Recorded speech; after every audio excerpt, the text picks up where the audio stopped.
support of this growing movement that's meant to show overpower in America that it cannot be all about profit, it's going to be about people. And I think it's about time that the American people really put on their boots and started marching on the streets because, over the past 30, 40 years, the wages have declined and jobs have gone up exponentially for corporate CEOs. That means that when people making money, a lot of people are scrounging for funds. We need more money for housing, we need more money for education, we need more money to create jobs. And right now our money is going towards creating wars, and the biggest beneficiary of those wars, the superior war machine, is the Wall Street. We want a government that represents the people. We want our taxes to represent what we're paying them for, which is, to create housing and to create jobs. I think capitalism is the best economic system that anybody has come up with, as long as it is regulated. Being on the inside, you've got to have progressive leaders who are willing to stand up to the right wing in this country, who not only control the media but control government. Because right now, it doesn't matter what your issue is, the best we're getting is deadlock or band-aid solutions, or just completely ignored. I've seen the environment evolve like you can't even imagine. It started with some college students out here on September 7th. I see veterans who are opposed to this war spending. I see a lot more organizations coming, lending their support. I see a lot more unions. I see some senior citizens who are scared about their Medicare, their Social Security. So I see people of all walks of life who are just fed up. So if you can bring people out and talk with them and network and tell them it's free food, they come out sometimes. And I mean, seriously, I brought people out under the guise of, hey, it's free food. And then I come back 2 days later and they're still here. They're volunteering, they're doing things, they're getting involved. If people ask me why I'm here, I'll ask you why you're not here. Even if you're not ready to march or say something or make a clever sign, just literally being present is power in numbers. Occupy Wall Street! Occupy Wall Street!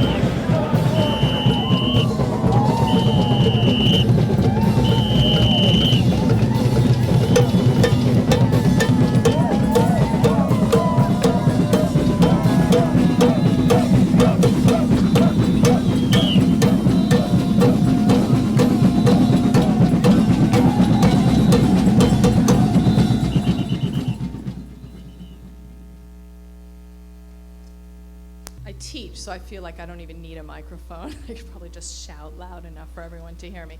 But you can all hear me in the back now? Yes? Okay, great.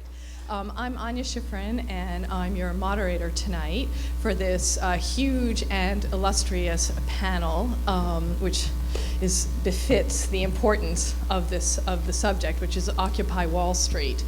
I'm not going to read everyone's bios because there just isn't time. But I was very excited when Rose Hackman and Christina Eberbach and Layla Lohman asked me to moderate tonight, because it's a very interesting interdisciplinary mix. We've got people from economics, from human rights, from law, and from the business school, as well as two of our very own Columbia protesters. So we'll be hearing about a whole lot of different views on the protests. I want to quickly thank the Italian Academy Teatro for letting us use the space, as well as the Institute for the Study of Human Rights, the Human Rights Institute, and Melanie Aronson, whose terrific film we just saw. I think, obviously, I've spent the year visiting protests around the world, and I just today finished my book on the global protests. So I'm really excited. For me, the only question about Occupy Wall Street was what took us so long. But I think we'll begin with Jeff Sachs, whose terrific new book I just finished reading last weekend. Jeff, in your book, you really call for sort of a new civic engagement and a new contract in America. And you're actually quite optimistic about the potential for activism in this country. And I know you spent time down at Occupy Wall Street, and I was wondering if this fits with some of what you've been sort of hoping for and expecting. Anya, thank you very much. I was absolutely delighted. At first I thought Random House must have set it up in line with the book coming out, because the last chapter of my book said it's going to be the millennials that are going to turn this country around, not my generation. And I think it's really true. The baby boomers are leaving a mess. I think the millennials have to start fixing it faster perhaps than they expected, and I think that the Occupy movement is the beginning of that. So let me give you a few minutes of quick take from my perspective of what this is about. And I think Anya is right that this is part of a worldwide phenomenon, but each country has its own characteristics, and each part of the US that's part of this has its own characteristics as well. I believe that the basic drama is about a society which has become very unequal and very unfair, and that the main motivation of Occupy Wall Street is to address inequality and inequity. In other words, not only the spread of income and wealth and power, but the unethical and often illegal basis of it as well. And these are appropriate targets, and they're part of a hallowed US history of self-correction when we have gotten so out of balance as we are today. It's amazing what this movement has accomplished in 10 weeks. It hasn't changed America in terms of income distribution and wealth and power, but it has changed the self-understanding of America to an almost unimaginable extent. This is just since the middle of September, and almost nothing in America moves like that. And I believe that while we will see many different variants of protest and unrest and activism in the years ahead, I don't think this is the beginning or the end. It's the beginning of it in a way. I don't think it's the end of it, and I don't think it will be a culminating event in the near term. But I think that it has already been a transformative one that will get a process started that we have sorely missed for 3 decades. There are 4 elements that I think are broken in the American economy and politics right now. Each one has many dimensions to it. The first is inequality, where, as everybody knows, the vast proportion of gains of income in the last 30 years have accrued to the very top of the income distribution. And the median men's earnings peaked actually 38 years ago in 1973, even as the economy grew, meaning that the gains were at the top, not in the middle. And of course, at the bottom, there have been absolute declines of living standards. So the gaps between rich and poor widened to an extent that we've not seen since 1929, on the eve of the Great Depression. And a lot of the underlying causes of that are similar in terms of politics. My own view is that it's both market forces of globalization and politics led by the wealthy, essentially, that amplified the market forces and led to a kind of inequality that is not seen almost anywhere else in the high-income democracies. The second element of this is impunity. It's not only that there's a vast gap of wealth and power, a vast gap of wealth and income, there is impunity at the top. Impunity means that you can break the rules, whether they're social norms or whether they're laws, and walk away from it pretty much unscathed. And I think that impunity is one of the biggest dangers of American society. Wall Street behaved absolutely not only recklessly and irresponsibly, and not only got inexcusable handouts that were uncontrolled in their subsequent use, and not only pocketed handouts for continued vast billions of dollars of bonuses, but broke the law, and broke the law badly along the way, and committed massive financial fraud in the lead up to the financial crash in 2008.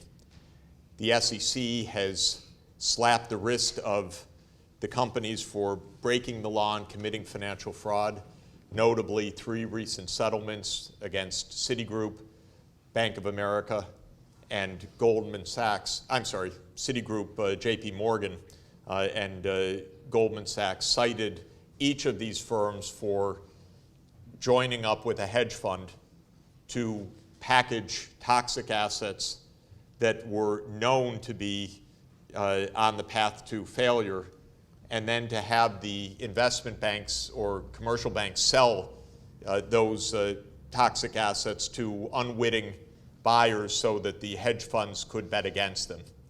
And in the end, Goldman paid $560 million of fines, JP Morgan $150 million, and Citigroup was supposed to pay $270 million until Judge Rakoff last week threw out the agreement saying that it didn't serve the public interest and that it had to go to trial because Citigroup had not admitted guilt, only had consented to pay a fine.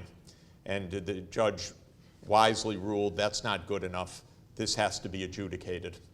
I think this illegality and impunity is massively important for what's happening. And the fact that CEOs that were part of this still go to the state dinners and are still honored guests at the White House is disgusting.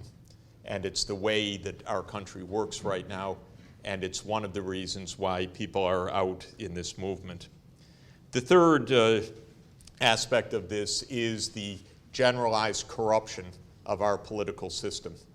So not only breaking financial laws, but the fact that money infuses every part of our politics in the most egregious ways in at least modern history. We've been here before, but we cleaned it up, and now we're here again.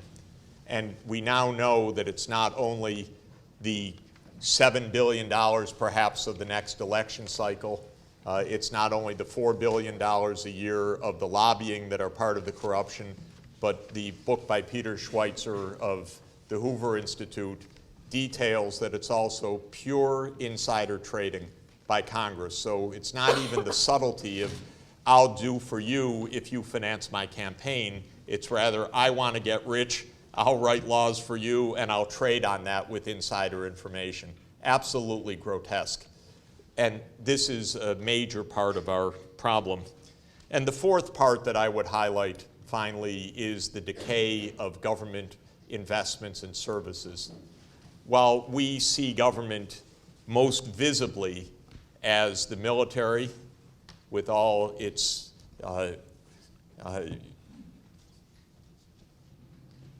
violations, I would say, of what is right for our foreign policy, not that they're directing it, it's a series of presidents and Congresses that have directed that. But while we see the military and we see Social Security and Medicare as the headlines of our government, what has been broken in the last 30 years are the day-to-day programs of job training and education grants and investments in infrastructure and cleaning up the environment and doing research on renewable energy and all the rest that has been gutted. And I'm sorry to say that President Obama is not protecting that.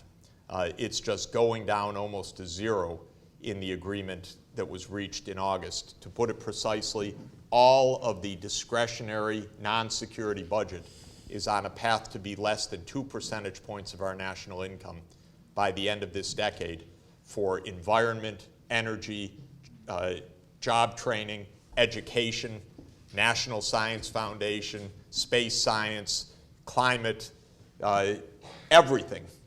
We're gutting the government. And this is why it feels so bad for so many people also, because people need government services unless you're rich and you can pay for them yourself. But even the rich are going to find out, and certainly their kids, that a destroyed environment and massive unreduced climate change and the decay of our society and the unrest and all the rest is going to even find their way beyond the gated communities. So this is what's wrong and what the protest is about. I believe that we're at the beginning of a new era. I have called it, in my own thinking, the new progressive movement, because I liken our time to the end of the 19th century and the Gilded Age, when a large-scale social transformation occurred. It lasted roughly 25 years.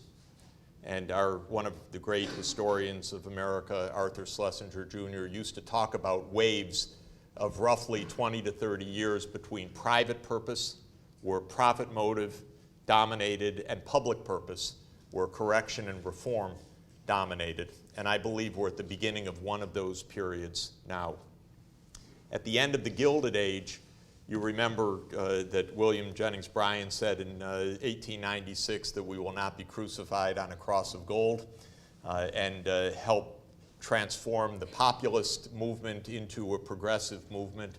Muckrakers that wrote about the scandals of big corporate power exposed the abuses that we now see exposed in Rolling Stone and on websites, and have a much faster turnaround time on OpenSecrets.org and many other places.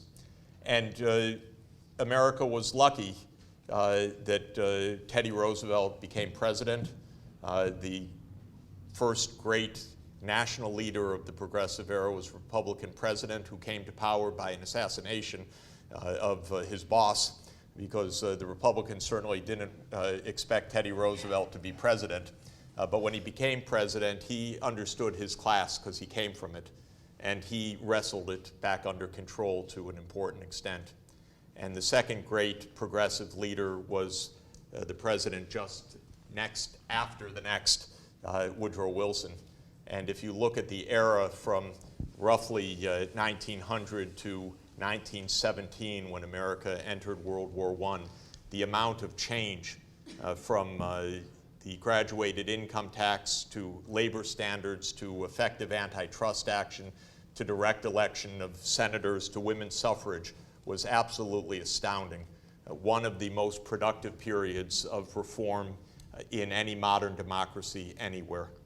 And I think that the New Deal was another era like this, and the 1960s was another era like this, and I believe that we are entering another era. But not that it just swings like a pendulum. You have to make it do that. That's actually your job. You better do it, because really we're in a miserable shape. And it's worse than it looks right now. Because not only do we have all those problems of corruption and inequality and young people that can't make it and can't find jobs, can't get through school, can't carry student loans, but lurking behind that are very, very, very serious crises that are completely unaddressed, like climate change, because of the corruption of our political system. And until we get control of that, we're on a way to ruin that's even far more significant than what we have right now. So this is your homework, actually. It's not going to be done by the Occupy movement. It's going to be started by that. There's a lot ahead. It's years, believe me. Nothing has changed, nothing, except the eyes are now open. That's the great starting point. Now we have to continue with facts, with information, with muckraking, with descriptions, with analysis. You have to continue with activism. We have to, as shareholders, go into companies and get them to stop anonymous political contributions. We have to have shareholder initiatives. We have to have consumer boycotts against the abusive companies. We have to have students organized around the country. We have to move towards policies. Not in 8 weeks. That's a stupid complaint. They don't have policies. Well, we're shaking their confidence. That's enough of a policy right now, because the impunity is being recognized for what it is, and the lawlessness is being called out right now, and they're scared, which is good, because they ought to be, because they've had it easy, and now suddenly they're being looked at and people are a little bit amazed and aghast at what they see. Finally, we're going to need, and you're especially going to need, politics, because this won't end, actually, without electing people and reforming the process. The incumbents will not reform the political process. Don't say that you need campaign reform, campaign finance reform first. It's not going to happen that way. Teddy Roosevelt wasn't able to do what he did because campaign reform came first, or Franklin Roosevelt, or other leaders. You need to elect leaders who will change. We thought we had one. I'm sorry we don't, because we haven't had the change that we needed. President Obama brought Wall Street right back into the White House. He brought all the lobbies right back in. It's been awful, the lost opportunity of 2008. We're going to have to do a lot better, and you're going to have to do a lot better. I have one particular recommendation on the politics, and that is that the next generation of politicians is going to have to win without accepting any large campaign contributions. It's not going to be, we'll take good rich money and fight bad rich money. You're going to need clever candidates who are smart enough to say, I don't take any money beyond $99. That's my limit. And my opponent does, and he's bought, and I'm not bought. And that's got to be the way to come in. And we have to provide, I believe, the social networks, the viral videos, the free media, the free exposure that makes it possible. Now, you guys know how to do that better than any generation in history. You don't need $1 billion to get your message out. One very good Will.i.am video is definitely worth more than $50 million of professional paid advertisements. And that was a YouTube, and I don't know how many times you watched it. I watched it 50 times at least, showing it to people because it was so great. And I was so excited. I don't know about you, but I loved it. Do better even, but it's free. So that's what I would recommend. You can't beat the money with money, but you can beat the money with the truth. Thanks very much.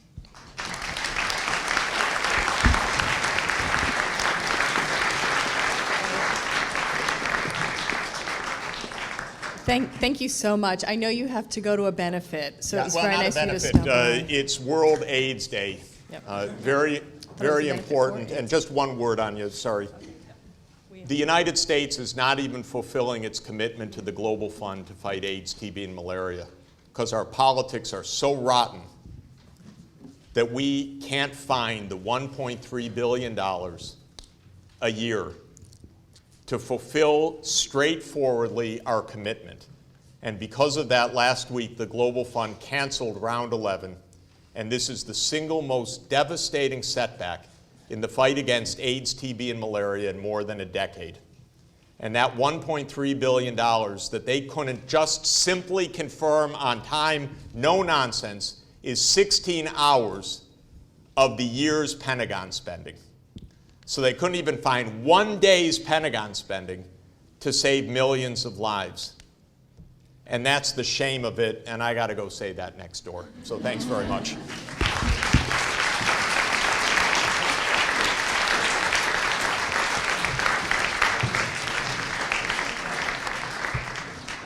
Thank you very much, Jeff. And now we're going to hear from Suresh Naidu from the Economics Department, who's been spending a lot of time down at Occupy Wall Street. Okay. Last time I spoke in public about Occupy Wall Street, I ended with, I thought the most important thing was to hold the park. And so that didn't work. And, but I also sort of, I'm not particularly sad about it. I mean, I'm a little bit sad about it because I did think having the space was important, but I did sort of really echo what Jeff said about this being just kind of the opening salvo maybe the second salvo in kind of a long sort of fight against kind of a 30-year sort of agenda of privatizing everything, deregulating everything, and not just in the United States, right? So that in lots of the developing world, that this agenda has also been moving, full steam ahead. And so my sort of generations, and I think a lot of the sort of the elders in Occupy, which is sort of like the 30-somethings, that we came out of like the global justice movement of like the 1990s and early 2000s, and we had very much sort of a very similar style of organizing, and very similar politics of sort of the initial, at least what started around Occupy, and so I just wanted to point out that for all of these things that we think of as being about the U.S., that in fact I think a lot of these issues were global, and that a lot of the inspiration around Occupy is global, and that both in the inspiration that the activists draw from the Zapatistas, or from the more immediate inspiration that we got from holding space, from coming from Tahrir, or the Indignados, or people all over the world, is like literally we learned a lot from lots and lots of movements that have been fighting sort of privatization and deregulation all over the world. So I just wanted to put that in some context and sort of go between what happened in a lot of those other struggles and what is probably going to happen here, is that there's a really important step between protests and elections. And I don't think people are like, oh, is Occupy going to go into the Democratic Party, and how is that going to look? And there's this entire intermediate level of organizations that it looks like labor unions. And so the reason that Dorian isn't here today is because, and I'm taking his spot, is because he had to go testify at the NLRB today in order to make sure, because they're passing a tiny rule change that would shorten the amount of time between announcing an election, a union election, and having one, and that it was going to go from 60 days to 30 days. And a Republican that's on the board of the NLRB is going to resign in order to deny it quorum so that it can't pass this rule. And so they're going to, he's quite willing. I mean, that's ideology. That's fighting. He's willing to resign in order to prevent this very tiny rule change. And so Dorian is going to sort of work on that in D.C. And the point of that is that in between sort of a protest, and in between like getting a lot of people exercised and doing actions and getting really excited about a movement, and actual policies and institutions, is political organization. And that means a whole level of organizations where you're doing door knocking, where you're handing out pamphlets, where you're kind of doing the less exciting work of just kind of getting people into politics. And that doesn't mean getting them into elections necessarily. It can, but it means getting them going out and doing political education. And so that sort of level, and I think a lot of OWS is very knows that. I mean, that's why sort of we went to bat for the Sotheby's workers in dealing with Michael Sovereign and working with the Teamsters on that. That's why we went out and helped with foreclosure activism.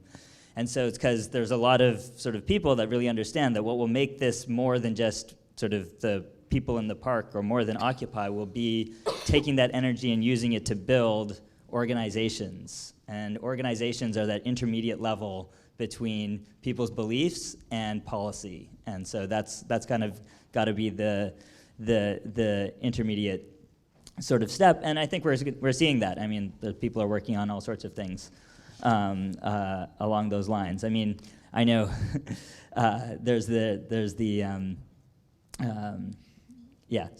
and part of that is going to involve like more disruption. I mean, I want to sort of go to bat for the radicalism of OWS, for this idea that like where you actually have your political power isn't necessarily, you don't have it with your dollars. What you have it with is your ability to either stop working or hold public space or actually sort of disrupt and impose costs with because you don't have money, so you should use your bodies.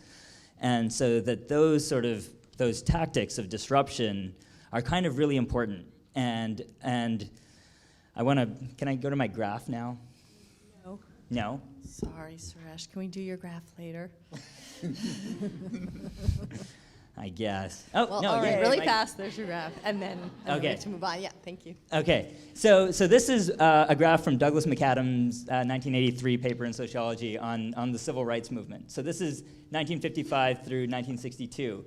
And these are, the big solid line is movement actions. And there's a couple of things about this graph I really like. One is the time scale. This goes from 55 to 62.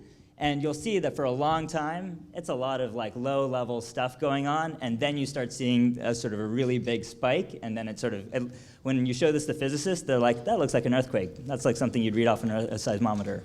And the other thing about it, that's sort of the point of the paper, is actually how much the new spikes are driven by tactical innovation. That the first big spike is when sit-ins sort of become a tactic. And so then you just see this explosion of sit-ins in civil rights. And then that dies down. And then people come up with these community campaigns, and then that takes off. And so I think there's some momentum that like this immediate sort of short, sharp burst, and then like a collapse, and then another one, that this is sort of how social movements look. And that this was disruptive. And so when civil rights is first getting off, it's like everybody in the United States thought, why do they have to be making such a fuss? Why can't, they're actually making things worse for themselves by doing these sort of really disruptive tactics. They should work through they should work through the policy process and wait for change to happen. And the majority of Americans thought that this was, this was kind of crazy. But then as it went going, it took 3 years, and then it basically was like, wow, even in the North, people's opinions started changing. So that's sort of I think the lessons of this graph are sort of these three things. One is sort of the importance of tactics. The second is the long time horizon that it goes from getting like protests into, you still don't get the Voting Rights Act until 3 years after this. And so this is, as Jeff said, this is a long run fight.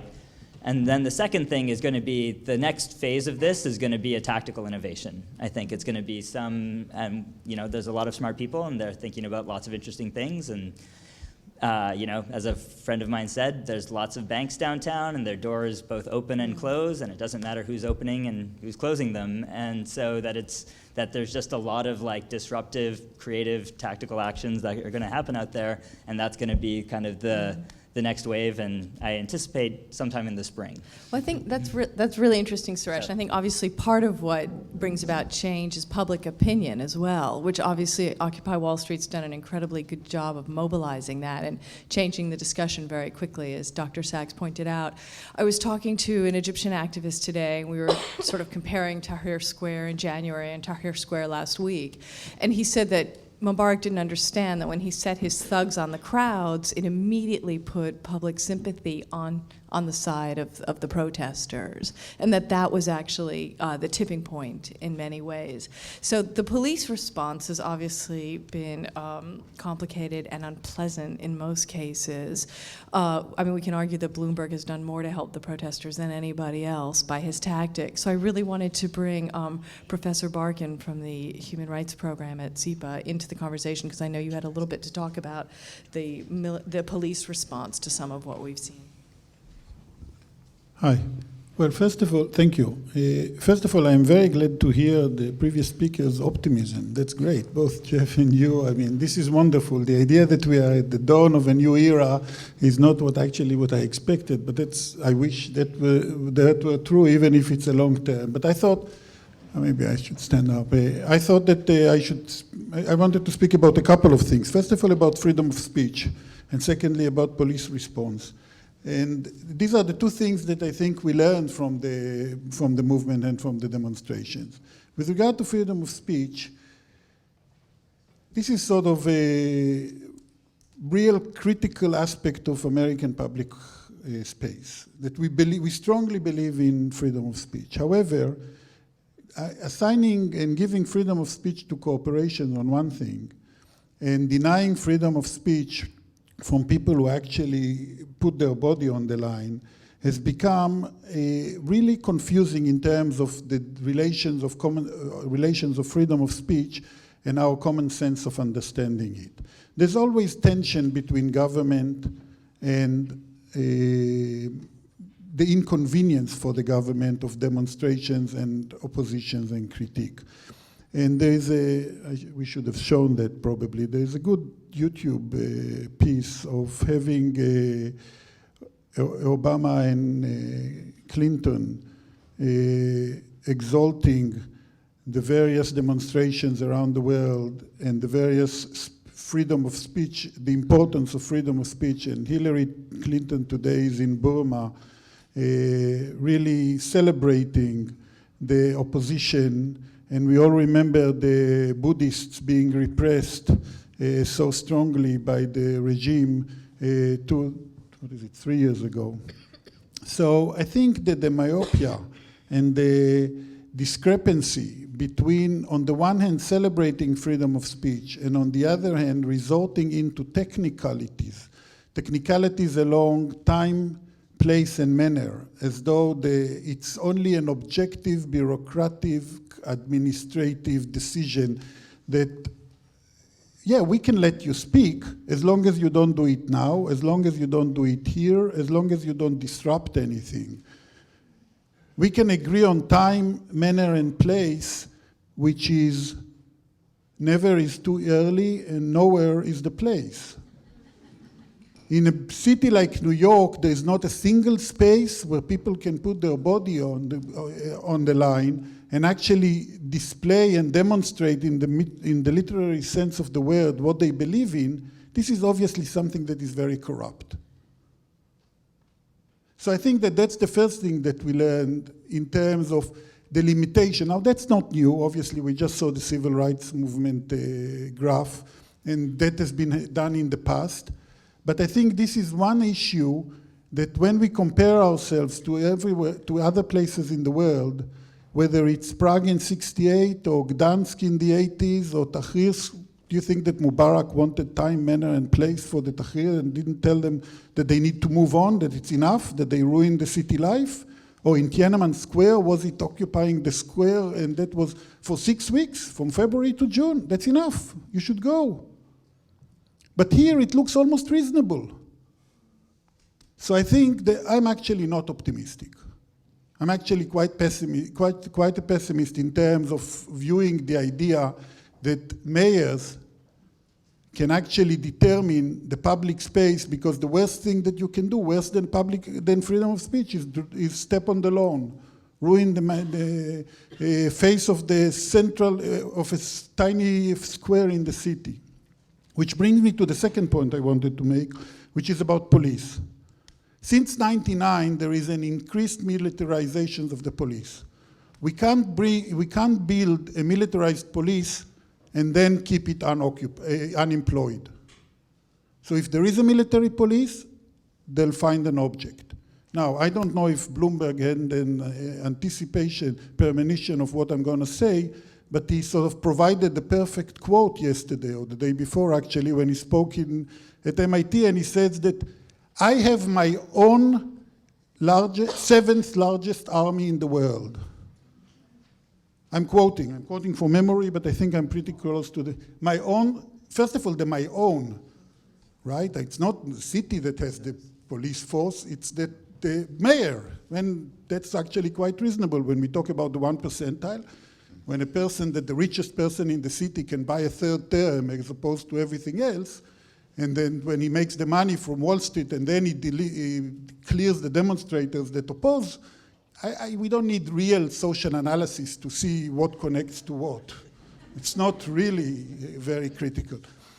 But then, when the anti-terrorist unit of the NYPD sends a memo describing the movements of the demonstrators going down from Zuccotti Park to Wall Street, why the anti-terrorist unit? What do they have to do with it? What kind of terrorism is there? I think the fear is not that the NYPD is particularly bad. It's that this is the public discourse.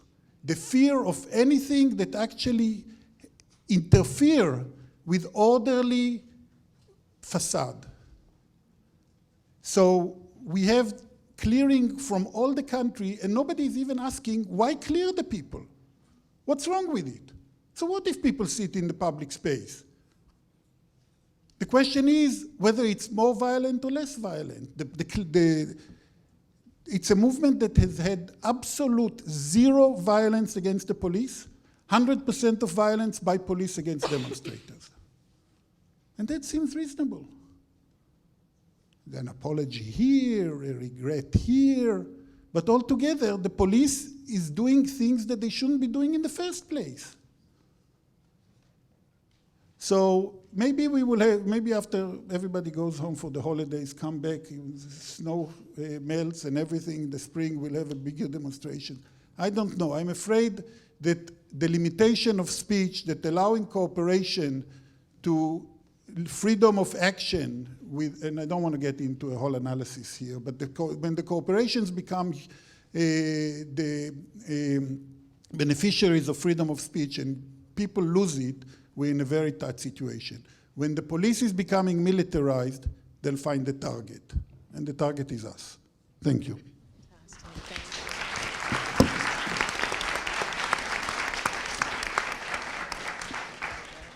Peter, what room is there for human rights in this discussion? You know, I was going to give a very, I was going to give a depressing talk about how the human rights movement is always 3 steps behind when it comes to where activism is. But I think there's a bright side to the story as well, which is that the human rights movement has tended to learn from the activists. You know, when Amnesty International hit the ground, there was no human rights movement, and the people that were part of it really didn't care what was in UN documents or treaties. They acted in accordance with their own, with their ethics and their morals, and then they insisted on a set of rules that eventually became the rules of a movement and the tactics of a movement that, for its time, served an important purpose. And in fact, everything that we've seen in terms of the progress of the human rights movement over time has come with activists who haven't cared what was actually in the rules, and have shocked those who were the keepers of those rules along the way, and even those who work in the human rights organizations or at the United Nations or elsewhere, who think of themselves often as the guardians of that system. So whether it was the Seattle protesters who brought the issues of economic justice back to human rights in a way that it needed to be, or whether later on it was people like Zaki Ahmed and the AIDS protesters, because, you know, when the Treatment Action Campaign and ACT UP and others stood up for the rights of treatment, the human rights lawyers were there to say, well, you know, there are patents and there are rules and there are costs that are involved and there's property. But within a period of 3-4 years, that was gone. You didn't hear that kind of complaint anymore as costs were driven down and the drug companies were forced to react, and people generally came to see something that hadn't previously been recognized as such as a human rights issue. So as someone coming out and, you know, studying the human rights movement over time, I look on the one hand and see that it's a movement that's served purposes but has had to catch up with the activists, and when it's come to the economic issues is still 3 steps behind. It's begun to catch up with the issues that Suresh has talked about, which the privatization around the world and the way that that's undermined the abilities of governments everywhere to fulfill the rights that are in the treaties.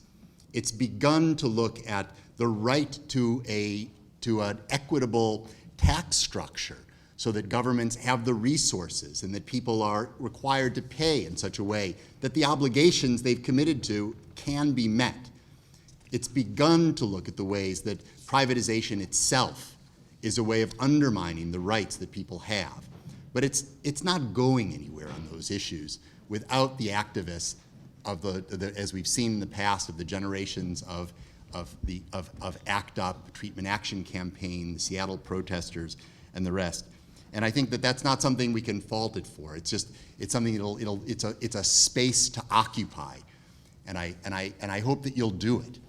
Because there are spaces though that have been opened for your occupation. I agree with Zori, the freedom of speech, the privatizing of spaces, the controlling of time. But there's a lot of things out there, there's a lot of places that are inviting our occupation for making these arguments and for pushing them forward. As I was listening to Jeff Sachs and thinking about the corporations and holding corporations to account, and thinking about a generation of students, maybe Suresh's generation, who protested sweatshop labor and brought the issues to campuses and woke up companies around the United States and elsewhere to issues of labor around the world that they hadn't paid attention to before, and helped to put into place some mechanisms that frankly the students and the activists have let lie fallow.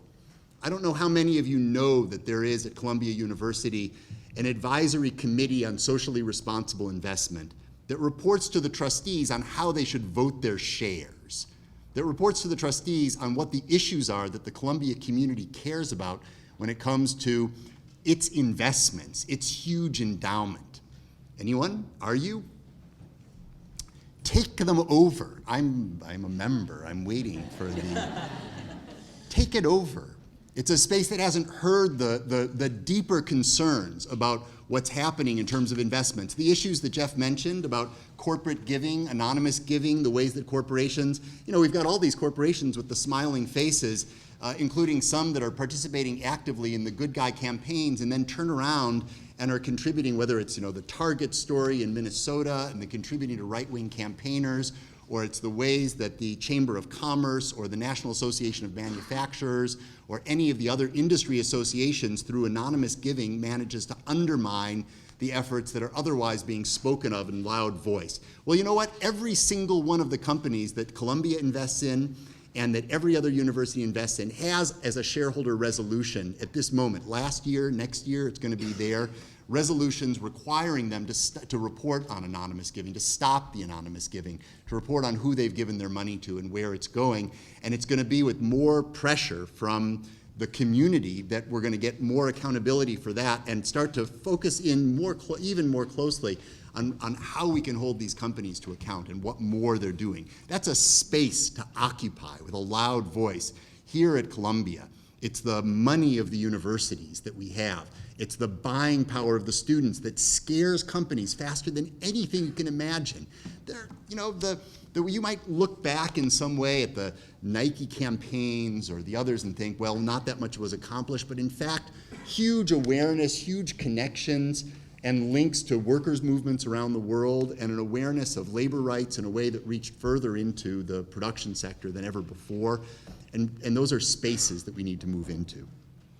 In the United States, in terms of the depressing side of an issue that I think has to be at Columbia but be beyond when we think about corporations, a mentor at the law school, a real figure of moving the human rights movement, Lou Henkin, when at one point was writing, and I was shocked to see years ago he wrote that the most depressing U.S. Supreme Court case was a case we've never heard of, a case with Bank of Boston and another company involved. And it was the first of the cases that recognized that corporations have freedom of speech. That it was the breakthrough in terms of seeing corporations as individuals under the system of American rights, which is a travesty. And it can only be reversed through massive efforts as well, maybe a constitutional amendment, but it's a travesty. And it's even a worse travesty when you think that those same corporations that are banking off of that every day of the week are the corporations that are fighting in our courts here in New York in a case going up to the Supreme Court that's trying to say that corporations can't be held liable for violations of international law. That the lawsuits, the Alien Tort Statute lawsuits that try and get the responsibility of corporations, whether in South Africa in issues of apartheid or in the United States and elsewhere for vast violations of rights that constitute international law today, that they are the same corporations arguing that they are not individuals, that they cannot be held accountable, and that this huge contradiction is not something that we are holding them to account for. So I think there are spaces and there are arguments on that side The human rights movement is not going to lead the way, you are, but the human rights movement will follow. They have before, and they'll do it again when they're taught that these are basic rights and that they're the ones that have to be responded to today.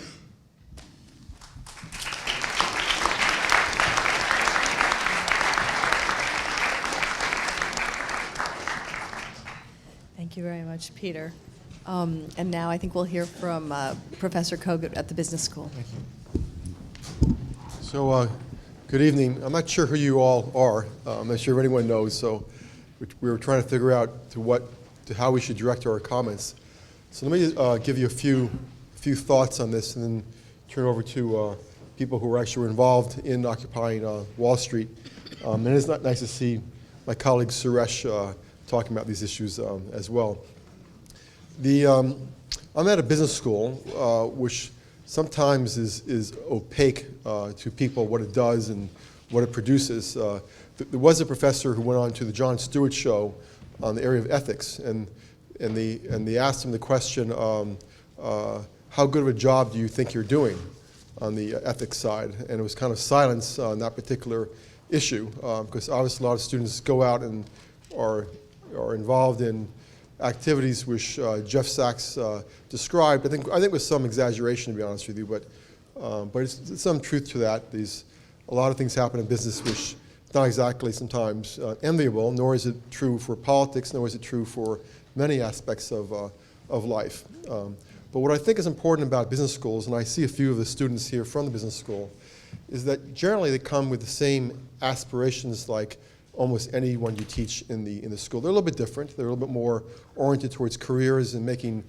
money, but they respond as well to these issues of inequality, thinking about diversity in the workplace, the issues of only 2% of the CEOs being female, for example, the boards being only 12% female. These are issues which are put forth. And we run a program at the business school, which I run, on leadership and ethics. It's also the social enterprise program, where we talk to groups, nonprofits, and also for-profit social enterprise, trying to teach skills of how to organize. Some of these people are advocates. So I ran a program last year and the year before under Rothschild money for social entrepreneurs and Muslim-Jewish dialogue. And in that group were people who were advocates, pushing ideas, which is a little bit different than what we actually find at the business school. People want to create organizations. In my experience, I'm interested in people who actually create organizations. I'm interested in people who are entrepreneurs and who make things happen. I think it starts with advocacy, but it doesn't always end with advocacy. It ends with organizational skills.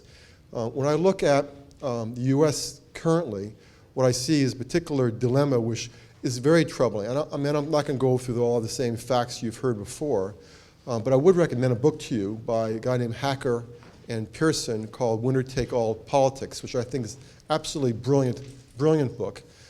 Goes through the inequality numbers, and the inequality numbers are, I don't know, something between disgusting and beyond belief currently. But what's interesting about what they put out is this very short history of how we got here. And it goes something like this. It goes that about 30, 40 years ago, if you were a Democrat, you didn't have money, but you had an organization called labor.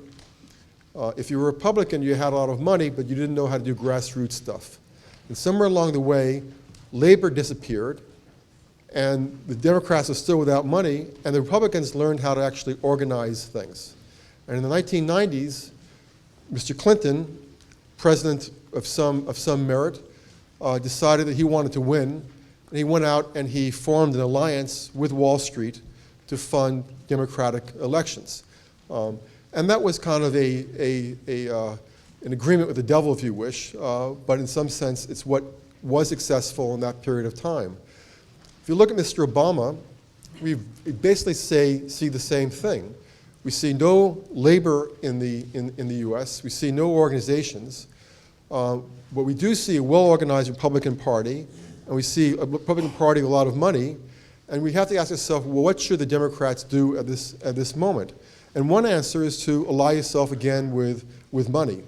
And we've seen this over the past decade where this has brought us. It's brought us, I mean, I won't give you all the details of the tax policies, which you probably know or don't know, but let's just say the tax policies are heavily skewed towards helping the rich or people who are, you heard Warren Buffett talk about this in terms of he pays less average tax than his secretary does. There is a skewing of the tax thing which is absolutely incredible.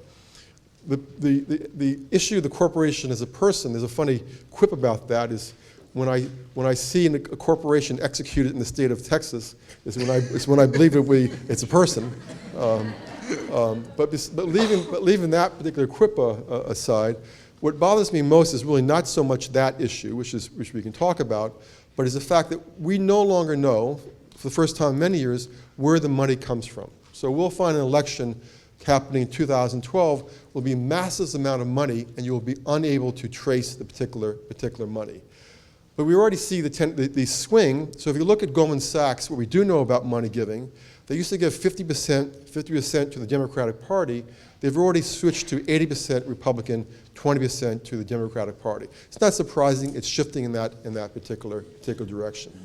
So what should we do in this kind of environment where we don't find very strong grassroots organizations for the Democrats as we saw before?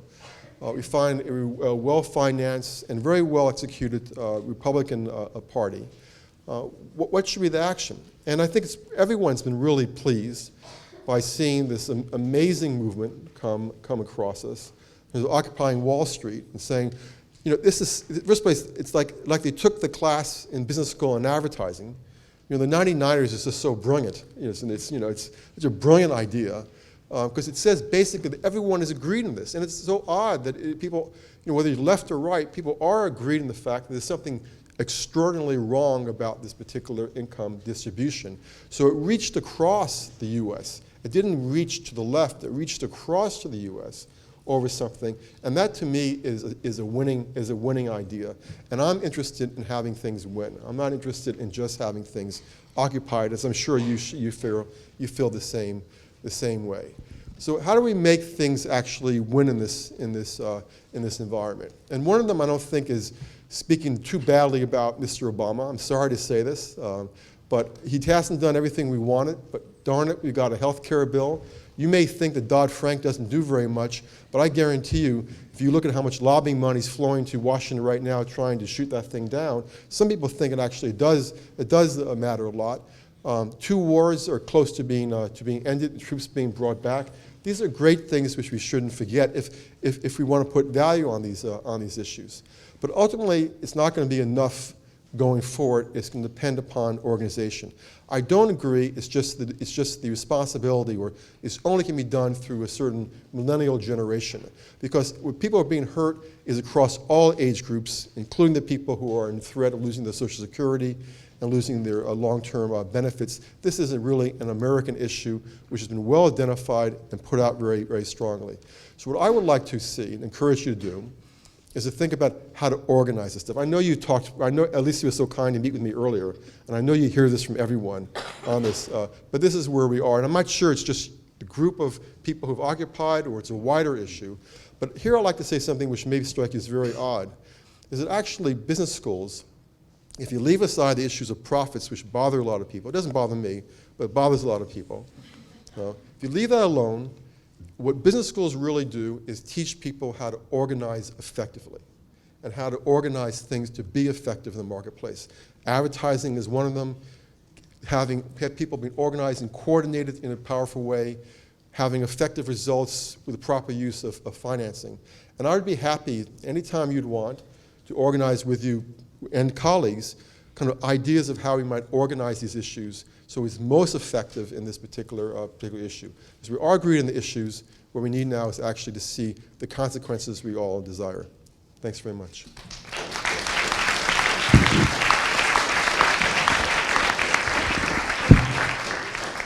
Interestingly, one of the Egyptian protesters I was speaking to on the phone today told me that the book which most influenced him was From Good to Great, which is a sort of classic business school text. Yeah, isn't that interesting? He said it made him realize, the importance of some of the points that you've just talked about. I don't know, one thing I'd love to know about is what you think of this New York Magazine article this week about the future of Occupy Wall Street. I don't know if you've had a chance to look at that, but that argued very forcefully that there is an organizational structure behind the protest and that they do have plans for the future, but that doesn't necessarily include supporting Obama, who so many people feel really betrayed by. We're really lucky to have Yesenia Barragan and Alicia White here today. So I'd love to hear if you want to react to anything that the other panelists said, or maybe you want to talk about something completely different, but please go for it, and then we'll take questions from the audience. Thank you. Absolutely. Oh. Thank you. Thanks. So I'm going to let my very dear and new friend. We were both at Occupy Wall Street but didn't meet each other in the park, which is not surprising because it's a very populated place when we were there. Address the more immediate things that are upcoming and organizational details. Yeah, I'm relatively small. I'll stand. Okay. Hi everybody. So I'm going to let Yesenia talk about some more immediate organizational concerns, and I think a couple of people in the last week that are even in this room have come up to me and said, "That's so sad that it's over now. You must be heartbroken. You've put so much effort into this," and I'm happy to say that that's not the case. So yeah, all right. But I'll leave that to Yesenia to address. There is an action tonight, though, so if anybody's interested in that, I'll be changing my shoes and hitting the pavement after this. One thing that I want to start with is actually goes into that. How has this been so successful in movement building and organizing, and why has the appeal of Occupy Wall Street worked so well? And a lot of people have said, well, it's the internet, it's the Facebook age. This happened because people can connect, and technology has allowed us to connect to each other, and now young people have gotten into the square. And I will admit that it was technology that brought me down to Liberty Square, Zuccotti Park for the first time. I saw a video that a friend took on the first day with their cell phone. They were marching, and I saw protesters marching with signs. There were police officers on the side of the protest with with their belts just filled with those plastic handcuffs all the way around. And I remember thinking that they looked like bouquets of flowers in the way that they bunch on their belts. And the protesters looked intimidated because there weren't very many of us in the very, very beginning.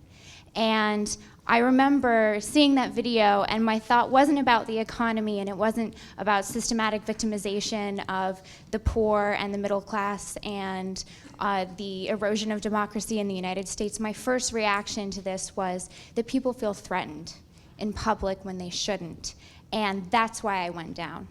I'm a graduate student of human rights here, and I have a natural inclination for protecting the vulnerable, right? So I went down to this community because I didn't think that it was right that a group of people in New York City should enter the public space and feel like they're threatened by the state. As simple as that, whatever the belief is. And once I walked into it, so, viral media got me there. Once I walked into it, there was no more internet. We didn't have Wi-Fi in the park unless you were live streaming on one laptop. In the beginning, we didn't have Wi-Fi. You had to go to McDonald's down the street and plug in your laptop if you had one. It wasn't about technology, it was about human stories and sharing face-to-face and scribbling on pieces of paper cell phone numbers and saying, please don't get arrested with my phone number in your cell phone. That's what it was all about. It was people-to-people connections and people-to-people stories. And Occupy Wall Street, to me, became and has been so successful because it really is that bad here. And I think that Professor Barkan was touching on it a little bit in a way that's been very viscerally real for us. I moved into the camp on day 3. And my experience was absolutely horrifying.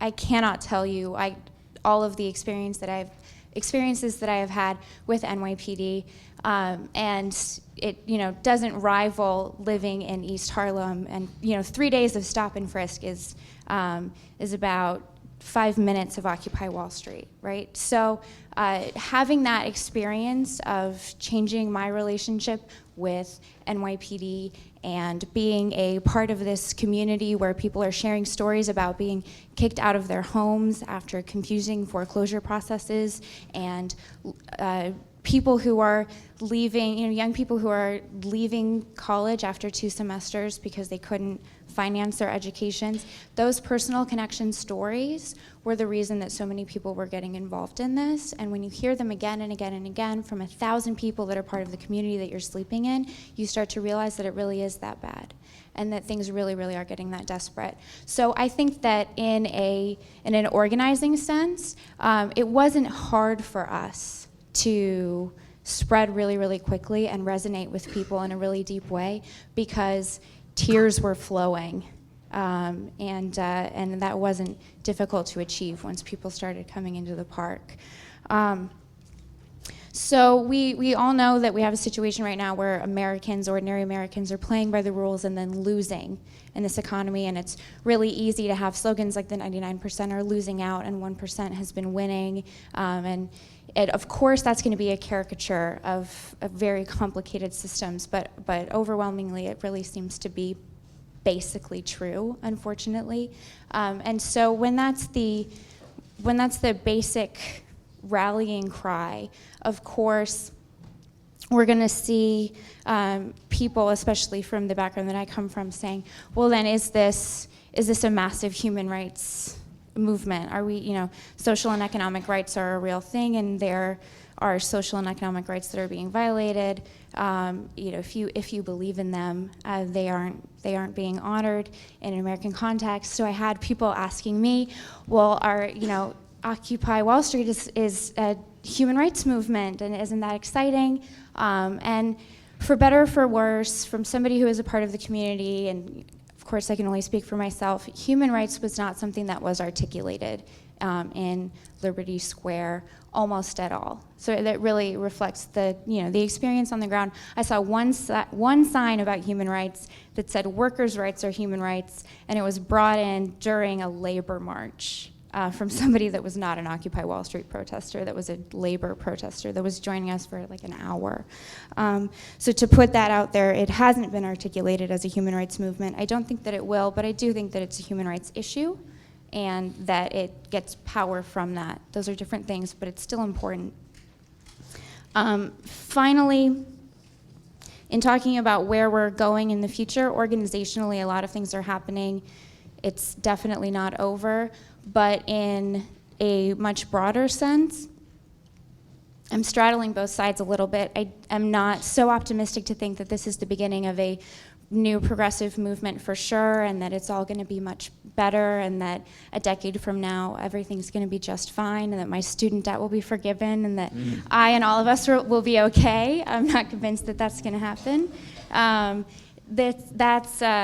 It's pretty optimistic. I think it would be a little bit absurd for me to think thoughts like that after having lived in the park and been in such a contentious and oppressive environment, and really had it drilled into me and the community around me that right now in this city, and especially since having our encampment removed, the forces in New York City that can choose when you're allowed to speak and more often when you're not allowed to speak right now do have more influence. They legally have more power and have more sway. Public opinion is a different matter, but it really can only take you so far.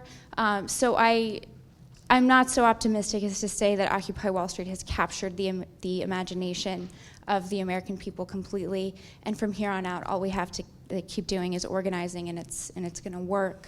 I don't think we're to that point yet, but I do think that there were enough of those heartbreaking stories shared in the park and there were enough personal connections forged and enough people who got hooked on protesting, this very exhilarating emotional experience, that those people are going to be looking for more of those experiences. And whether or not Occupy Wall Street continues to provide that, people are going to keep seeking that as an experience. There were, by some counts, 35,000 people marching on our last big day of action on November 17th. There's a really, really great video of somebody as they're marching across the Brooklyn Bridge, and they yell mic check to everybody around them, and everybody mic checks back to them, and they yell, "This is my first protest." Everybody yells, "This is my first protest," back to them, and then they say, "This is the most amazing moment of my life." And that's a great moment to watch anyway in somebody's life. But what's meaningful to me about that is that that guy, wherever he is right now, might be thinking, I wish we could have another one. I want to go to another one. When are we doing it again? And whether or not Occupy Wall Street stays strong and keeps going, or we have these, continuing staccato moments of, coming up and coming down and continuing this as a movement or not, the people who got hooked, or the people who got deeply and emotionally affected by being a part of this, and there are tens of thousands of them, are going to continue to seek those experiences. And that has to turn into something, and it will turn into something. I think that doesn't have to be just Occupy Wall Street protesters. Everybody is affected in a democracy that is no longer a democracy, and an economy that no longer serves the people that participate in that economy. And so for my just final note, because we're also affected by this, because all of us live in this country, and 99% of us have some involvement or something to benefit from the most basic aims of Occupy Wall Street succeeding. Whether or not anyone considers themselves a part of Occupy Wall Street or not, and you don't need to, it doesn't really matter to me. People, when I think about folks at the business school at Columbia University, or there was a law school event last night, people were talking about afterwards, do I need to feel guilty about going into corporate law? And all of these questions that people are asking if you're not part of an activist community, and thank goodness that we're starting these conversations, right? I think what's important is that from now on, hopefully, it can't be ignored that there can be a sort of Occupy Wall Street sensibility that can be applied, where laws that limit crowdsourcing for small business funding can be broken down. There are efforts to do that right now, so that small businesses can start from donations of friends, family members, and communities instead of banks that will destroy you if you can't pay your loan back. So there are efforts like that where you can apply an Occupy Wall Street sensibility to law and to business and to all kinds of areas of life, and these initiatives to occupy your job and occupy your home, and what does that mean to just change the way that you think and change the way that you work around in the world.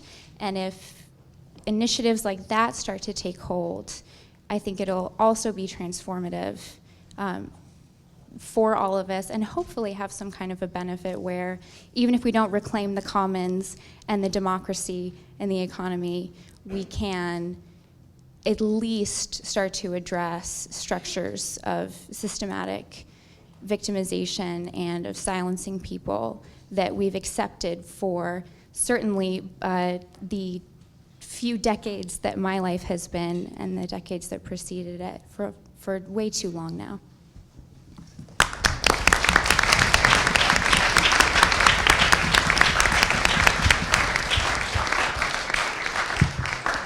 Thank you, Alicia, my newfound friend.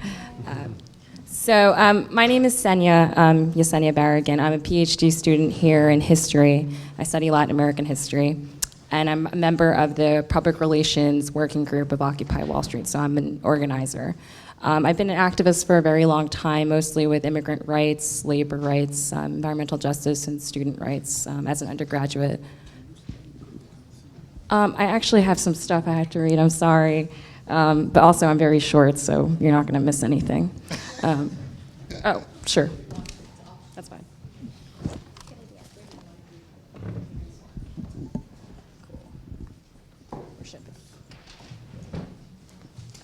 Just put it up here. Alrighty, that works. And also I see some comrades here from the movement who have some occupied Wall Street Journal newspapers in the back, so please pick up your copy when you leave. So I'm also going to talk a little bit about kind of the politics of disruption that Suresh mentioned, but you'll hear that later on. And I agree with Jeffrey Sachs, who was here earlier when he was talking about this development of a new civic engagement. But I guess first, I would clarify that the issue isn't just inequality and these four elements that he brought up, because a lot of free market advocates like to constrain our point to inequality and then use that as a way to argue that inequality isn't necessarily bad as long as we're improving the conditions of the people at the bottom. The point for many of us is rather bigger than inequality. The point is that the economic system, as it is currently constituted, isn't providing for the people at the bottom in this country, and certainly less so in most other countries. And part of why this is such a big deal, especially in the United States, is because many middle-class people are starting to feel their position slipping as well. So for a long time, the political dialogue in this country has been about immediate, relatively small-scale policy issues. And of course, while those are important, they're critical, such an extreme emphasis on these issues have served to obscure larger questions about the general allocation of resources in this country and around the world, and fundamentally questions of justice. Part of what Occupy Wall Street is trying to say is that we shouldn't only focus on immediate issues, but also orient ourselves around long-term struggles of economic justice. And if this is going to happen, and I mean this very seriously, 5, 10, 15, 20 years down the line, we need to start by asking the big questions, such as, why does 1 in 5 children in this country live in poverty? Why aren't healthcare and education considered the human rights that they are? The fact that Occupy Wall Street has accomplished the task of bringing issues of economic justice into the national conversation is an essential, although often overlooked, precursor to any systematic change. So raising the issue is clearly the first step. This is what this conference is about. And the second step, or the next step, is empowering individuals and communities to determine how these issues are affecting them most severely and what solutions they'd like to see to improve their state of affairs, direct action. So for example, I got involved in part because 2 years ago, our family almost lost our home due to a foreclosure in northern New Jersey. I come from a working class Latino family, and it was probably one of the most terrifying experiences of my life. And so among the myriad of accomplishments of Occupy Wall Street one of them was to bring together community organizations and families who've lost their homes due to foreclosures. And so in response to these massive foreclosures, on December 6th, put this in your calendar, we are launching a national day of action resisting wrongful foreclosures. We're asking the 99% to pledge that until banks do their part to help homeowners, we will non-violently resist any attempts by them to take our homes. Specifically, we're going to have a march to an undisclosed location of a home. We're going to occupy the home, and with a block party and a housewarming to follow. And so this isn't necessarily unique or original. In fact, a lot of occupations have a long, long, beautiful history in this country. But specifically, the occupation of foreclosed homes has been done by our sister and brother Occupy movements throughout the United States, specifically in Cleveland, in Boston, in Providence, and in Oregon. So in many ways, we're learning and sharing with each other. So here is a concrete example of how we can shift from addressing larger questions of injustice to empowering communities to directly affect change, real change in their lives. So I also got involved with Occupy Wall Street because in addition to facing foreclosures, too many of my loved ones, including myself, in my communities are saddled with overwhelming student debt. In fact, I think I read an article this morning talking about, I think it's by David Harvey, who's a geographer, talking about this new student debt issue being a form of modern debt peonage in our time, which is an interesting way to think about it, I think. A few weeks ago, for example, Occupy Wall Street helped launch a student debt refusal campaign and is working on gathering 1 million signatures from students who are willing to boycott payments on their student debt. Education and housing are basic human rights. That's what many of us believe on Occupy Wall Street, and I think that's what most Americans believe in this country. And as we move forward, we will transition from raising awareness to organizing resistance. Thank you.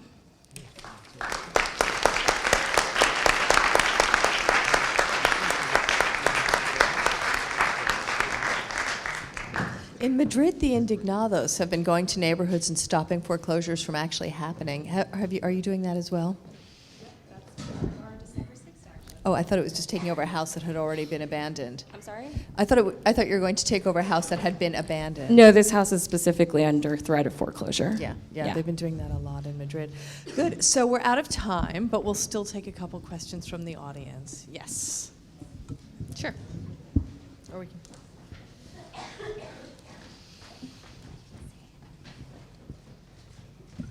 First of all, thank you for being here for an amazing discussion, and Rose and Leila, thank you. I applaud all of you for working on this. My question has to do with media, actually. Yes, we're talking about technology, YouTube and Facebook, but what I find most annoying about this movement was that there was not really media coverage. You turn on CNN or any news channels, and you hear about Snooki's actions in Italy or Bieber's haircut, but there was really not much coverage. And when I was back home in Kansas City for Thanksgiving, people really have no idea about Wall Street in Central America, because of no media coverage. So I just want to know what's your opinion about that and how that also fits, I guess, freedom of speech and also the corruption of the system itself.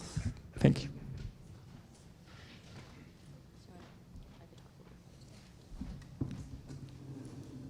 So,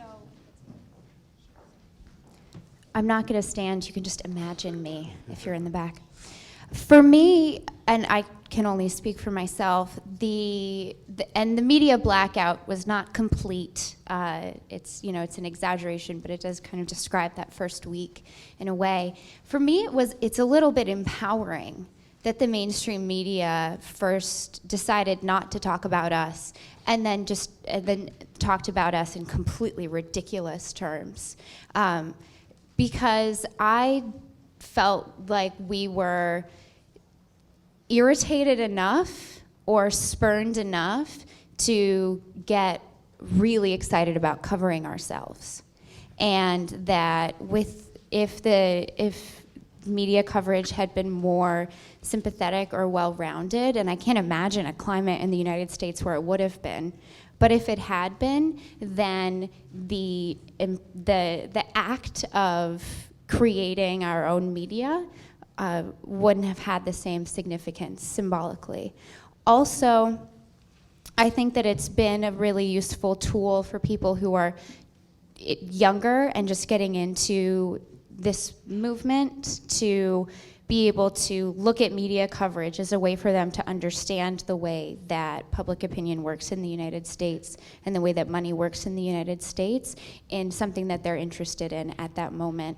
So to be able to use it as this sort of self-reflexive educational tool almost to say, like, look, you're here in this park right now, you've been talking to people for an hour, this is the experience you have, go home and watch CNN tonight. You don't even have to go as far as Fox News, and tell me if you feel like it's representative or it's fair, and then we can talk about it tomorrow in person.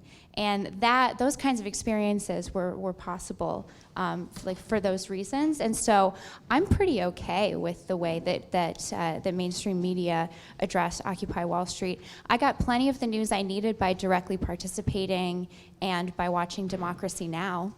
So so I felt I got enough news, and I also got to watch a pretty interesting circus at the same time. I just want to add really quickly that I'm part of the press relations group, so we were specifically created to address this initial blackout in the beginning. But I guess I also just want to reiterate that I've been pleasantly surprised by the amount of attention that we've received, and I think in some seriousness as well. I think that it developed over time, but I also just want to add that we have our own media group as well. So there are folks who have cameras, who are making our own documentaries, making our own advertisements. Newspapers, sorry. So that's part of our apparatus too as a social movement.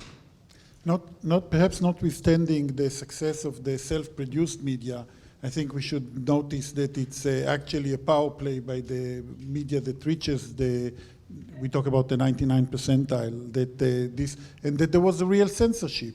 I mean, the night that it was cleared, that Zuccotti Park was cleared, media was kept away, helicopters were kept away. There is a real censorship, and I don't think that, with all due respect, that the social media and all of the alternatives are good and great, and they are good as a movement building, etc.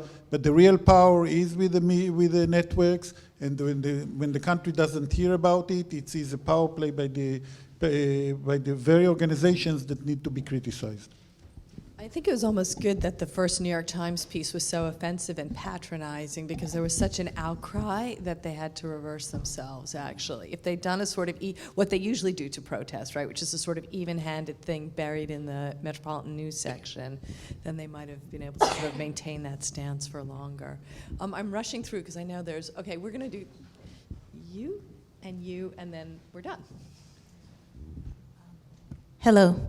I had two questions. The first question has to do with law. I have to say I really enjoyed the discussion today, and it was great to get the varying viewpoints. But I was also slightly surprised that there was no National Guild lawyer here. And I wanted to... National Guild lawyers are the lawyers that have been actively involved in representing Occupy Wall Street protesters who are arrested. And I thought that is a very significant part of the Occupy Wall Street movement, and also a very significant part of protecting what little rights they have. So I just wanted to maybe hear more of your perspective on that as people who were actually there. My second point or question has more to do with, I recently read an article questioning the use of the word occupy, and I wanted to sort of get your views on that, because it does have colonial intonations, and you mentioned you're Latino, a person of color, mm-hmm. and some people of color have expressed that they feel excluded mm-hmm. from Occupy Wall Street, and that it still has this very patriarchal or colonialist sentiment that they feel they can't really be comfortable identifying with. So if you can speak on those two things. I think for time's sake, the second person who had a question, do you want to come up and ask your question? And then we'll just hear from the panelists and wrap up. Yeah. Yeah, well, first of all, thank you again for this panel. It's been excellent to listen to your opinions. With regards to organizing, I know that some of you guys spoke about that. I wanted to ask, basically, what do you see as being the ways in which people can organize now? I mean, when we look back, we brought up the graph of the Civil Rights Movement, for example. Well, an important factor of that was the black churches. They provided not only sort of theoretical organizations, but also physical places to congregate. And going back earlier than that, there are political parties that were much stronger in terms of patronage and so forth at the start of the century. So I guess I was wondering, what is there for us now? What can we sort of rally behind? Great, thank you very much. So, excuse my intrusion, I'm really sorry. Okay, so you have 30 seconds because we're well over time. I just Thank want to you. go in another direction here for a second. Do you think it's time to maybe blame the American public? Because I think if people, let go of watching, say, the Super Bowl, playing video games, then they might start paying attention to this kind of thing. Okay, so great. do you need a second movement in tandem that basically open people's eyes about that? Okay, thank you very much. I'm really sorry because there are other people who also want to ask questions. So if we can just quickly hear from the panelists and then we'll wrap up. Thank you so much. I'll just start, partly because for two reasons. One, my wife is an NLG lawyer, and she was helping to do, she was down there as, with the green hat, and does this sort of stuff regularly. And so, yeah, I mean, it's clear that, but it's important also that our use of the law is purely strategic, and that the NLG lawyers know that, and they're movement lawyers, and they help us get people out of jail. They help negotiate sentences, and it's purely it's not out of some sort of, we really, respect the legal system. It's mostly we're that's what we have to do to get people out of jail and keep people safe from the police. And so it's really like your medics. And the other thing is about the use of the term occupy, which it's that I think it's really interesting that actually that the politics of the movement are so tied up with sort of internationalist politics and anti-imperialist politics, that's a conversation that happens sort of regularly. But I honestly think, again, sort of having taken this show on the road a little bit to Colombia and Egypt and places, that nobody outside of the U.S. is really oh my God, they're calling it Occupy? Maybe that means that they're in favor of U.S. occupying other places. Nobody really thinks that. And so I think it's outside of the U.S. that no one's really sort of worried that somehow Occupy means in favor of U.S. occupation. And the last thing on the organization, I mean, first rule of activists, you organize where you are, and you organize in the sites and the spots that you are. So graduate student unionization is one, and that's a fight that's happening, that NYU is going through right now. It's a fight that has happened at Yale, and it's a fight that will put you in the faces of your faculty and will get you and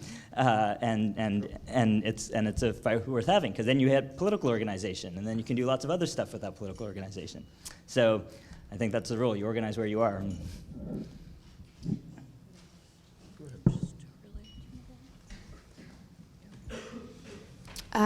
Two things. One, on the use of the word occupy, I remember thinking in the very beginning, especially as somebody who has done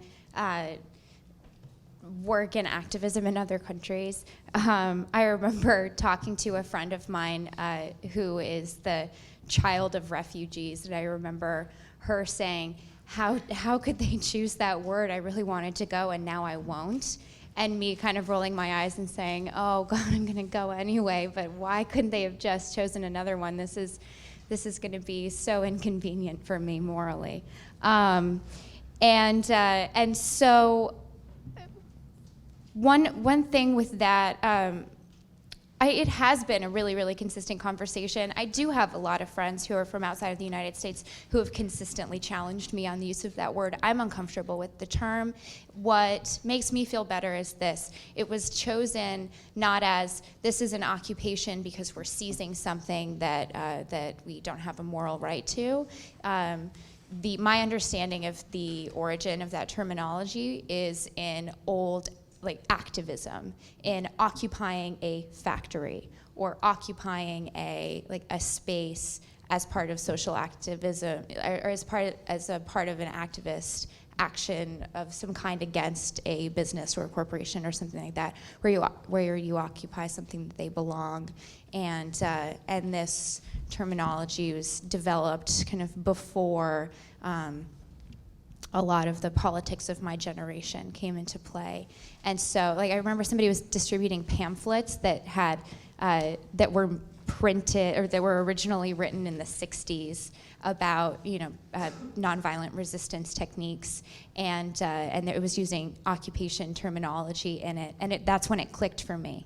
Like, oh, this was, this vocabulary is old, and our critique of it is, or maybe it was even the late 50s, or like, it was just something, there's some moment for me when I said, this is really, really imperfect vocabulary that we're using, and as long as we're talking about it, I'm going to decide to be okay with the use of the word. And for organizing now, I think it's really important for people on universities to keep organizing. The majority of people in the United States, however, don't go to a university. So I don't think that it's going to end up being the focus of this movement, and people are going to keep needing to organize where they are and where they live, and in a space that's relevant to them, whether it's their faith community or wherever. I think that needs to kind of come up organically. And then finally, on the role of kind of consumerism and the moral bankruptcy of Americans, and how that kind of erodes our ability to participate in a democracy and advocate for ourselves effectively, I think that that's not true. I think that relating, I found personally that relating to people in a way that blames them, or that confronts the suffering or the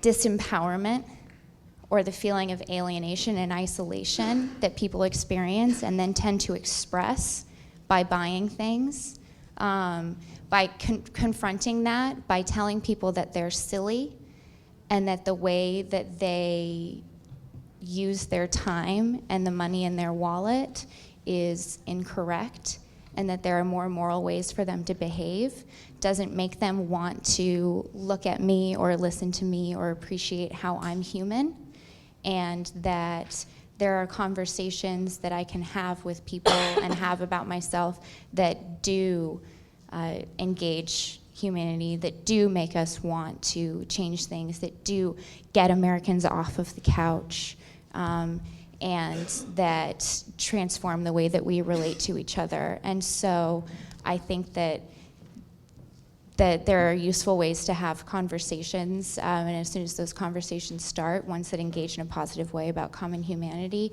that we automatically turn off the televisions very quickly in this country, very quickly. I just want to add really quickly about Occupy and the use of that term. There's a long history all over the world of social movements reappropriating otherwise oppressive terms, right?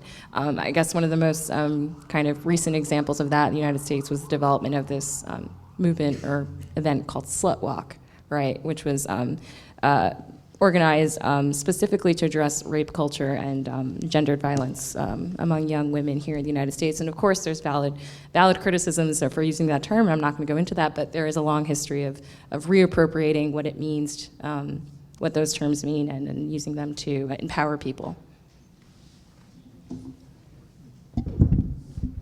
You want the last word, sorry? Maybe not the last word, but just one word. It is the last word. Okay. I just think that in terms of organizing, there's one thing with the global demonstrations which really we have to pay attention to. If this is not being transferred, not necessarily through the movement itself or in some other ways, but if this is not transferred into political, concrete power, it will be a lot of frustrations and a lot of energy, that wonderful energy that is being wasted. So it may be that the movement doesn't have a particular political agenda as such, but and maybe that it's not transferred into a particular political party. But we have to remember that nature abhors vacuum, and politics is not any different. So the more disengaged, the more alienated people become from the process, it nonetheless has to be transferred and transformed into political advocacy and activism that leads to election, because if it doesn't lead to the elections of the right people or the good people, we're going to end up with people on the right. Well, I think we're already seeing, right, this complete anti-incumbent movement is actually making things worse. The socialists losing in Spain last week is not going to help the situation. The fall of Papandreou's government in Greece. Many of the protesters I've talked to in Athens, that's what they wanted, and they experienced it as a moment of power. But it's not actually going to help them or make things any better. Well, Tahrir was another example. yeah. The results in Egypt today is not particularly encouraging. That's right. So there's a lot of reasons to be pessimistic. So I'm glad so many of our panelists aren't. Okay. Just one quick thing. In the first place, the man who took over from was a guy named Papademos, who taught me here at economics at SEPA. So it's nice to see a SEPA person in charge of climate. Oh, well, in that case. The other thing is, I think this is great. I think it's actually a great thing. I just hope you copyrighted the title, that's all. So it looks great. So yeah, and I'm sorry that we didn't get to hear from you either. Good, thank you for that. So thank you to the very patient audience, our fascinatingly stimulating panelists, and our wonderful organizers, Rose, Layla,